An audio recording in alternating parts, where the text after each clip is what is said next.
हाय hello नमस्कार, welcome back to my channel. चला तर आज एक अशी भाजी बनवूया जिचे नाव ऐकतात सगळेजण नाक मुरडतात.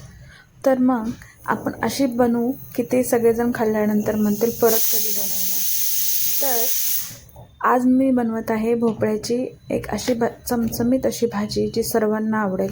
जे न खाणारे आहेत ते सुद्धा आवडीनं खातील अशी भाजी बनवूया. सर्वप्रथम मी एक भोपळा घेतलेला आहे, तो कट करून घेऊन नंतरनं तो असा पील करून घ्यायचा आहे. व्यवस्थित पील करून घेऊन त्याचे जे साईडचे एजेस आहेत ते छान प्रकारे पील करून घेतले आहेत.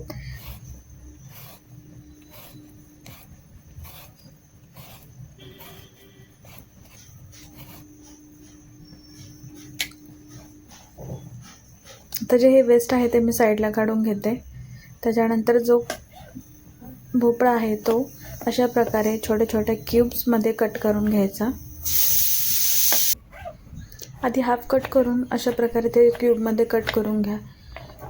जर आपण भोपळ्याच्या साली काढल्या तर तो पटकन शिजतो आणि खाण्यासही छान लागतो. त्याचा जो कडवटपणा आहे तो थोडाफार कमी होतो. तर मी सगळ्या भोपळ्याच्या अशा क्यूबमध्ये तुकडे करून घेतले आहेत. नंतर मी ते एका बाउलमध्ये ट्रान्सफर करत आहे. ट्रान्सफर केल्यानंतर त्याच्यामध्ये 1 ते 1.5 ग्लास पाणी ओतून भोपळा स्वच्छ धुवून घ्यायचा. यामुळे काय होतं, भोपळ्याचा जो कडवटपणा आहे तो निघून जातो. तर मी हा भोपळा आज करताना त्याच्यामध्ये डाळसुद्धा टाकणार आहे. तुम्ही याच्यामध्ये तुम्हाला आवडेल ते डाळ टाकू शकता. हरभऱ्याची डाळ टाकू शकता, तुरीची किंवा मुगाची. तर मी याच्यामध्ये मुगाची डाळ टाकणार आहे. मी स्वच्छ धुवून घेऊन एका कुकरच्या भांड्यामध्ये भोपळा ट्रान्सफर करून घेतला आहे. त्याच्यानंतर मी मुगाची डाळ अर्धी वाटी स्वच्छ धुवून त्याच्यामध्ये टाकली आहे आणि ते शिजण्यासाठी आवश्यक तेवढे पाणी त्याच्यामध्ये ओतले आहे. ते ओतल्यानंतर कुकरमध्ये पाणी ओतून गरम करून घेतल्यानंतर त्याच्यात स्टँड ठेवून जो डबा आहे तो त्याच्यात ठेवून त्याच्या मी मोठ्या गॅसवरती 2 शिट्ट्या आणि लहान गॅसवरती 1 विसल घेतली आहे त्याची. त्याच्यानंतर कुकर गार झाल्यावरती एक पॅन घेऊन त्याच्यामध्ये 2 ते 3 चमचे तेल टाकले आहे. तेल गरम झाल्यानंतर त्याच्यामध्ये 1 चमचा मोहरी टाकली आहे. मोहरी व्यवस्थित तडतडून दिली. मोहरी तडतडल्यानंतर त्याच्यामध्ये 1 चमचा जिरे टाकले आहे. जिरेही व्यवस्थित तडतडू द्यायचे. जिरे तडतडून झाल्यानंतर आपली आलं लसूण खोबऱ्याची पेस्ट टाकलेली आहे. ती जळू नये किंवा करपू नये त्याच्यासाठी लगेच छोटे मीडियम साईजचे 2 कांदे बारीक चिरून टाकले आहे. नंतरनं ते सर्व व्यवस्थित एकत्रित मिक्स करून घेतले. कांदे चांगला परतून घ्यायचा आहे. यावेळेस फुल गॅस करून कांदा चांगला व्यवस्थित परतल्यानंतर त्याच्यामध्ये मसाले टाकून घेऊ.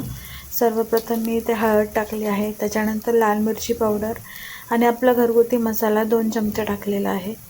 त्याच्यानंतर 2 चमचे धने पावडरही मी याच्यामध्ये टाकली आहे. सर्व मसाले टाकल्यानंतर व्यवस्थित मिक्स करून घ्यायचे आहेत. ही जी भाजी आहे तो तुम्ही टिफिनलाही देऊ शकता. म्हणजे जो न खाणार आहे तो आवडीने ही भाजी खाईल. आता हा शिजलेला भोपळा त्याच्यामध्ये टाकून व्यवस्थित मिक्स करून घेते. तुम्हाला हवी तशी कन्सिस्टन्सी तुम्ही याच्यामध्ये ठेवू शकता. हा जो भोपळ्याची जी भाजी आहे गरम गरम चपातीसोबत किंवा भातासोबत अतिशय छान लागते. त्याच्यानंतर चवीनुसार मीठ टाकून